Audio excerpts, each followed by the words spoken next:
Hi everyone, it's Nicole Spohr and welcome back to my channel. Today we're going to be creating a Color Wheel Crafty Friend card using this awesome brand new Color Wheel background stamp from Simon Says Stamp Born to Sparkle release. I knew when I saw this background stamp I had to do something colorful rainbow with it and really create a unique and fun background. And as I was contemplating what I wanted to do with this, I knew I wanted to layer something on top, whether it be another stamp or what I ended up using was a stencil, but just something to add that extra layer and that extra little punch of something to my card. I am going to start with a 4 1/4 by 5 1/2 inch panel of Bristol Smooth cardstock. You'll notice that I stamped the color wheel kind of off and to the left side of the panel. So it's going to be more down in that bottom left. It does take up most of the space, but it's not going to be centered or anything like that. I kind of wanted it to be a little off and not just directly in the middle of my design because I want you to see a little piece of every bit of the color wheel. Now, once I have that heat embossed, I am going to take my Zig Clean Color Real Brush markers. They have not made an appearance in a while, and it was time to break them back out. We're going to take about 2 colors per section, per piece of the color wheel pie, if you will, and we're going to lay down those colors, the darker color up at the outer edge, and then we're going to take a water brush pen and pull that color down into the center of our color wheel. So it's going to have that beautiful ombre effect. We're going to do this with each section. I definitely felt more comfortable with it the further down the little piece of the pie I got, as far as, you know, adding that color. Some of my red actually bled into the pink. Not going to worry about that too terrible much. We'll come back and revisit the pink section here in a minute. I'll just kind of blend that out for now so it doesn't have a harsh line. And then I got smart. Let's just skip around and not color right next to each other. That embossing line does help hold the color in, but if you got quite a bit of water going, and I do add more water the closer to the center of the circle that I get, it could bleed out. So just kind of skipping is going to give you a little time for each of those sections to dry. I have listed the colors I am using, oh, I forgot to skip here, across the top of the screen. So the pink is peach pink and sugared almond pink. Red was red, or carmine red, pardon me, and light carmine. The yellow slice is bright yellow and yellow. This green is light green and pale green. Let's see where we're going to go. Let's go back and do orange now. This is orange and pale orange. And I'm just kind of, you can see it's really sloppy coloring too. Lay it down a little color and then just pulling that out and down into the center so it lightens up. And as I get more color down, I really think you can start to see the magical look of this. I love the finished result, even more than I thought I was going to. This is green, and then we're going back with the light green. So light green was our darker color on the previous piece of pie, and it was the darker color. Now it's the lighter color for this section. And I completely forgot to skip again, so I guess we're going to live on the edge here and just hope nothing bleeds. This is turquoise green and green shadow for that kind of minty color.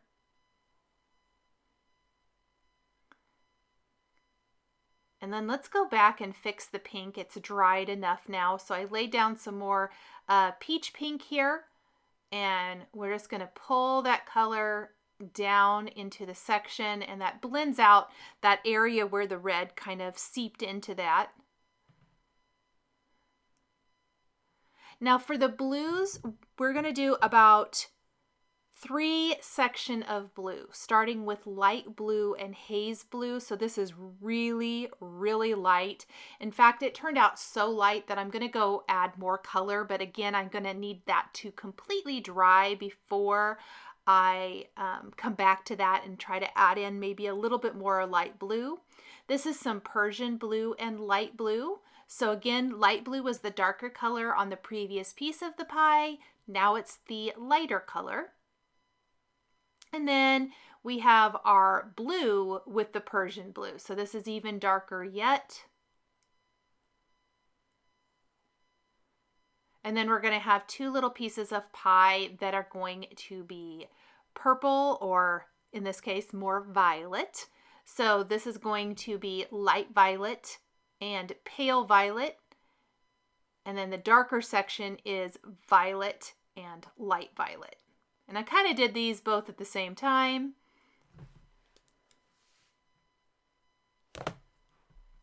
And just blend, blend, blend that color out, and look at our beautiful color wheel. Now, when this is completely dry, I took the Hero Arts Butterfly Circle Stencil, which I totally love. I am linking to another video where I showcase this stencil used in another way at the end of this video, so stay tuned for that if you haven't seen it. But look how great it fits. I mean, I was thrilled, you guys. I was looking for a product to use with this, and I was like, oh, I wonder what I have in a circle. And I remembered this stencil, and so I went and grabbed it. I did mask off. I don't want the butterflies to extend past the color wheel, so you'll notice that they will extend a little bit. I'm even glad that there's no butterflies in the center of my color wheel, because I'm actually going to put my sentiment there and it would get covered up anyway. So where the butterflies are is absolutely perfect for my card design. Now I'm doing a little tone-on-tone inking. To do this, I'm actually using Hero Arts Reactive inks. I love the Hero Arts Reactive inks. I know I talk about them all the time. They are just super beautiful, bright, Skittle-like colors that make me so, so happy. So it's Taffy, Fruit Punch, Creamsicle, Lemon Drop. Let's go on to our green color. And then we also have, I guess I missed adding the rest of those, so the colors are listed below. I'm not going to talk about that. Let's go ahead and talk about stamping the rest of our sentiment here, but just know that I inked up the rest of those with an ink blending brush and the Hero Arts Reactive inks. I'm so sorry that my camera turned off. Now I am stamping You're Amazing from the Simon Says Stamp Tiny Words Encouragement stamp set using black ink. This is going to pair with our Hello Crafty Friend die cut sentiment that I'm die cutting from black licorice cardstock and a holographic cardstock. I know this is something I do all the time, and I've mentioned it many, many times, but I love it. I love pairing a die cut sentiment with a little sentiment strip. It's probably my favorite way to add a sentiment. I like the, just juxtaposition of those two together, how it works. And in this case, the Hello Crafty Friend just looks so awesome in the middle of our color wheel. And this little sentiment strip just follows it, or finishes it up perfectly. Gosh, got all tongue-tied. I'm using a Nested Banners die to die cut this, and then we're going to put it all together. This is a super simple design today. This came together literally in under an hour. I know I get asked a lot about time-wise, and a lot of times I do work on things in sections and I don't work on it all at once, so it's sometimes hard to say. I honestly did most of this all really, really quick. Like I did all the coloring and everything, and then I went and fixed some dinner, did a couple things there, and came back and just threw the rest of it together literally in minutes. I mean, it was just putting it all together for the sentiments and everything. Very, very quick. So I did my shadow for Hello Crafty Friend with black cardstock. And I originally thought I would die cut the sentiment from white cardstock, and it just wasn't giving me that wow factor that I was looking for.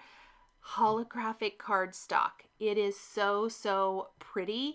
I got to thinking, what could I do that would be a little bit more interesting? This definitely is more interesting. It's got that gorgeous holographic look to it on the silver. Super love this in the center of my little color wheel here. I'm going to kind of adhere it at an angle for a little bit of a fun look. You'll see in a bit. I'm going to put an acrylic block on top of that to hold it flat while it dries. And then once dry, I am going to glue that right to the center of my little butterfly color wheel. And then we're going to take our little nested banner and put some foam adhesive on the back and pop that up right underneath. Now at this point, you could literally just add this to your card and call it good if you want to. I almost did, but I wanted to add something to this, some sort of little embellishment. My go-to are definitely the funfetti hearts. Sometimes the stars as well, but I generally like some hearts. So we're just going to do about 5 hearts here, 2 at the bottom and 3 up at the top. I always like an odd number. Little dab of Ranger Multi-Matte Medium, and then simply popping our hearts in place. Then the last thing I did to finish my card is I took this background, and you might remember from the beginning of the video, I mentioned it's 4 1/4 by 5.5 inches. That's A2 sized. That completely covers the front of an A2 card base. I actually took a 1/4 of an inch off of the right side and a 1/4 of an inch off of the top, making it measure 4 by 5 1/4. And I'm going to adhere this to a white top fold card base to finish the card. I kind of like that little bit of white border all the way around. Either way is going to be fine, but I just personally thought that finished it off beautifully. Thank you guys so much for joining me today for this Color Wheel Crafty Friend card featuring Simon Says Stamp and Hero Arts products. The supplies I used to create my card are listed and linked below the video here on YouTube. Here is another video featuring the butterfly circle stencil that you might be interested in. If you enjoyed this video, please give it a thumbs up and be sure to subscribe to my channel and hit that notification bell to never miss a new card making video. Thank you so much for joining me today, and we'll see you next time.